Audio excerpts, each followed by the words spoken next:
नमस्कार नमस्कार भुवनेश्वरी मन्दिर हो यो जुन भुवनेश्वरी मन्दिर गजुरै गजुर भएको 27वटा गजुरले बनेको मन्दिर भुवनेश्वरी मन्दिर भनिन्छ। यो मन्दिरमा जाँदा खुट्टा पखालेर मात्रै दर्शन गर्न सकिन्छ। हेर्नु परिवार उडेको यो वास्तुकला अद्भुत छ।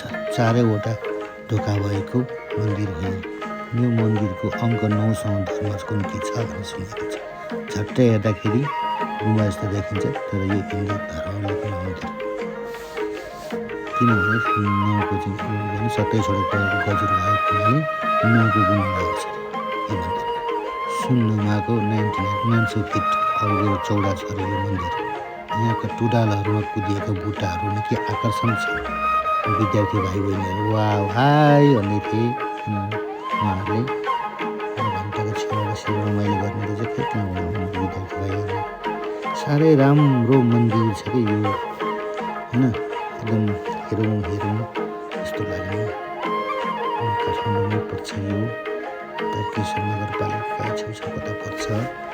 कस्तो विशाल भयङ्कर छ मन्दिर पनि। यो हो नि त रमाइलो मन्दिर।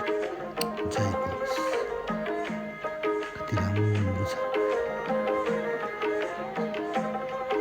त्यो देखिएको चाहिँ घुमेर राम्रो भएन। कस्तो मजाको घर छ नि त्यो चाहिँ। त्यहाँ बाबाहरू बस्ने ठाउँ घरहरू यो छेउको थोरै देखिन्छ होइन। त्यो ट्याक्कै देखियो घरहरू त्यो कति राम्रो है। त्यो बाबाहरू बस्नुहुन्छ अरे मन्दिरको। अलिकति अझै तर फिनिसिङ नभइसकेको सायद। मलाई त्यो राम्रो लाग्यो। आउनुहोस् तपाईँहरू पनि हेर्नलाई है।